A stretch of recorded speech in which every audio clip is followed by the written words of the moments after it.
Let's get right into it. Number 10. The Internet from Nuclear Warfare. The Cold War is making everyone nervous about nuclear bombs. The military had a big problem. They needed to keep talking when half their communication centers turned into radioactive craters. This is where ARPANET comes in. It was the military's backup plan for when everything goes wrong. Every time you're scrolling through cat videos, you're using a system designed for nuclear apocalypse. They didn't want one main computer controlling everything. That would be an easy target. So they made a network where every computer could talk to every other computer. It's like having a bunch of gossipy neighbors instead of one person spreading all the news. If one neighbor gets taken out, or in this case nuked, the gossip just finds another path. The military spent millions developing this doomsday communication system. But then scientists started using it to share research papers and chat with colleagues. It's like building a nuclear bunker and finding out people are using it for book club meetings. That same doomsday system is now being used to share dancing baby videos and argue with strangers about pizza toppings. When one part of the internet goes down, everything just routes around it, just like it was supposed to do during a nuclear war. Number 9. Chemotherapy from mustard gas. Imagine you're a doctor in the 1940s. You've got a patient dying of cancer, and you're thinking,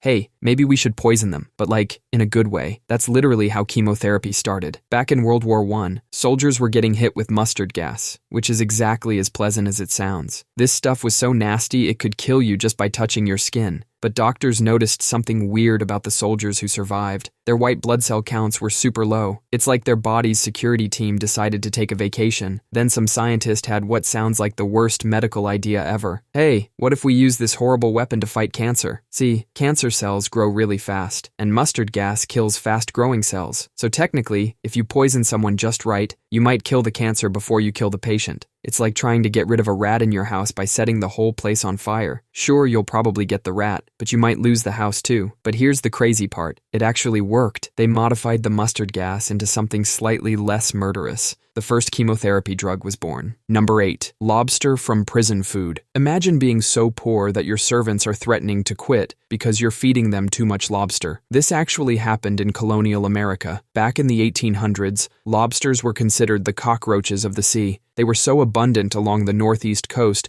that they'd wash up on beaches in piles 3 feet deep. People would step over them like we step over puddles today. These sea bugs were fed to prisoners, enslaved people, and poor servants. Massachusetts had laws limiting how often you could feed lobster to prisoners because it was considered cruel and unusual punishment. The thing you're paying $50 for at fancy restaurants was once considered torture. When trains started connecting the coast to inland areas, railway companies had a brilliant idea. They started serving lobster to passengers who had never seen it before. These inland folks didn't know lobster was poor people food. All they knew was this weird-looking seafood tasted amazing, and since it was served on trains, they assumed it was fancy. The railway companies weren't about to correct them. By the 1880s, lobster had transformed into a luxury item. Prices started climbing faster than the lobsters could crawl. The same prisoners who once rioted over being fed too much lobster couldn't afford it anymore. Number 7. Writing from ancient accountants. You'd think the first thing ever written down would be some deep philosophical thought or maybe a love poem. Nope, it was probably something like, Dave owes me 3 sheep. About 5,000 years ago in ancient Sumer, accountants were having a really bad time. Their job was to keep track of who owned what, who owed what, and how much grain was in storage. They tried using little clay tokens at first, different shapes for different items. But as cities grew bigger, carrying around bags of clay tokens became a huge pain. It was like trying to do your taxes with a bag of Legos, where each brick means something different. These ancient bean counters were desperate for a better solution. So one of them had this crazy idea to make marks on clay that represent the tokens. It's like they invented the world's first spreadsheet. They started pressing these tokens into wet clay, making impressions that stood for different goods. Eventually, they realized they didn't even need the tokens anymore. They could just draw the symbols. Writing was born because some ancient accountant was tired of carrying around clay tokens. These first documents were basically shopping lists and IOUs. The invention that gave us Shakespeare, the Bible, and Harry Potter started because someone needed a better way to track their sheep. The funniest part is these ancient accountants would probably be horrified to know their practical solution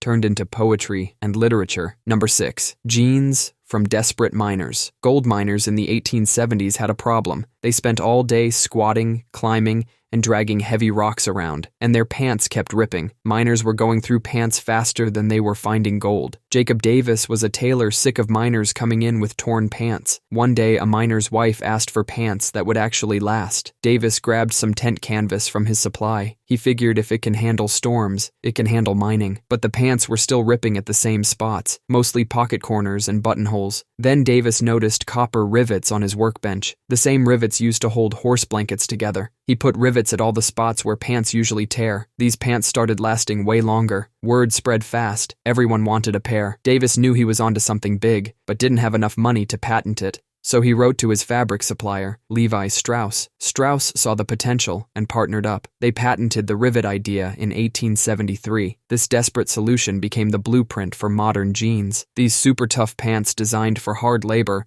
now sell as fashion items for hundreds of dollars. Some people pay extra for jeans that look worn out and torn. Number 5. Triage from Battlefield Chaos. Imagine you're a doctor in 1810, standing on a blood-soaked battlefield. There are hundreds of wounded soldiers crying out for help. You've got limited supplies, few assistants, and way too many patients. You don't know what to do or who to help first. Today, we'd use something called triage, but back then, this idea didn't exist. Usually, doctors would help the most severely wounded first, or whoever screamed the loudest. But during the Napoleonic Wars, a French army surgeon named Dominique Jean Larrey had to make an impossible choice. He realized something dark but logical. Trying to save the most severely wounded was actually causing more deaths overall. While doctors spent hours trying to save one critically injured soldier, 10 others with treatable wounds would die from lack of care. So Larry came up with a brutal solution. Ignore the screams of the dying and focus on those who could actually be saved. He divided the wounded into 3 groups: those who would die regardless of care, those who would live without immediate care, those who would only survive with immediate treatment. It was basically playing God, but it worked. More soldiers survived overall, even though it meant leaving the most severely wounded to die. Imagine being the doctor who has to walk past a dying soldier begging for help because you know you can save 3 others in the same amount of time. This system was so effective, it became standard practice. Next time you're in an ER waiting room, wondering why someone who came in after you is getting treated first, you're probably not dying, and that's actually a good thing. Modern emergency rooms still use this exact same logic. They just don't call it letting people die anymore. They call it resource allocation and maximizing survival outcomes. Fancy words for a dark but necessary practice that started as a desperate last resort on a bloody battlefield. Number 4. The ice cream cone crisis of 1904. Imagine you're at the St. Louis World's Fair in 1904 selling ice cream in the summer heat. Business is booming, people are lining up, and suddenly you realize you've run out of dishes. You're about to have a crowd of angry, sweaty customers with melting ice cream on their hands. But next door, there's this guy Ernest Hamwi selling these crispy Syrian pastries called zalabia. Ernest is having the opposite problem. Nobody's buying his waffles because they're too busy getting ice cream. Ernest takes one of his thin waffles, still hot from the griddle, and quickly rolls it into a cone shape. He hands it to his neighbor who plops a scoop of ice cream on top. And just like that, the ice cream cone was born. Not from some fancy food lab or a master chef's kitchen. Just 2 guys trying not to lose their shirts at a fair. The customers loved it so much, they actually preferred it to the regular dishes. Before this, people were eating ice cream out of something called a penny lick glass. You'd get your ice cream in a small glass, lick it clean, and give it back to the vendor, who would then give it to the next customer. Sharing spit with strangers was apparently totally fine back then, so maybe running out of dishes that day at the World's Fair was actually a blessing in disguise for public health. Number 3. The medicine that became happy hour. You're a British soldier in India in the 1800s. The mosquitoes are having you for dinner every night, and malaria is spreading faster than gossip in a small town. The army doctors have this medicine called quinine to prevent malaria. The only problem is it tastes so bitter it makes your face look like you just watched your grandparents make out. But these soldiers weren't about to let bad taste stop them from staying alive. They started mixing their quinine water with gin, sugar, and lime. They turned their medicine into a cocktail party. It's like when your mom used to hide your vegetables in other food, except this time it's the military hiding medicine in alcohol. They accidentally created one of the most popular drinks in the world. Your fancy gin and tonic started as desperate soldiers trying not to gag on their medicine. The quinine is still in modern tonic water, though nowadays it's such a small amount, you'd need to drink about 67 gin and tonics to get any medical benefit.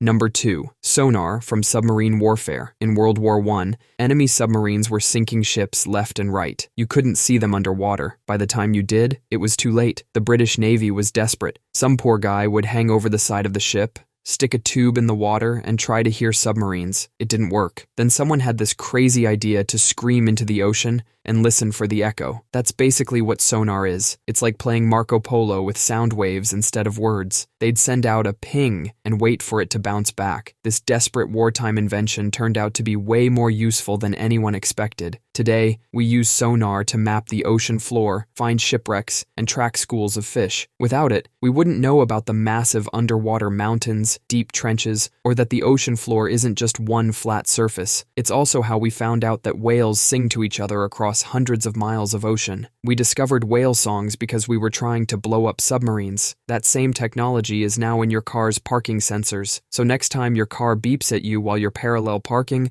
you can thank a bunch of desperate World War I sailors. Number 1. Plastic from a billiard ball shortage. Imagine it's 1863 and you're running a billiard ball factory. You've got a big problem. You need elephant tusks to make your balls, and not just any tusks. You need the center part of really big tusks. Each tusk only gives you 3 to 4 balls. That's a lot of dead elephants for a game of pool. The elephant population is dropping fast. Your supplier just told you ivory prices are through the roof. Well, if you're the Phelan and Calendar Company, you offer a massive reward, $10,000 to anyone who can make a fake ivory billiard ball. That's approximately $300,000 in today's money. Enter John Wesley Hyatt, a printer who knew nothing about billiards or elephants. He just wanted that sweet reward money, so he starts mixing random chemicals in his workshop, probably breathing in stuff that would make modern safety inspectors faint. After countless tries, he creates this new material. It's not great for billiard balls. They would sometimes explode on impact. You line up the perfect shot and suddenly your ball turns into a tiny firework. But this failed billiard ball material became the first commercial plastic,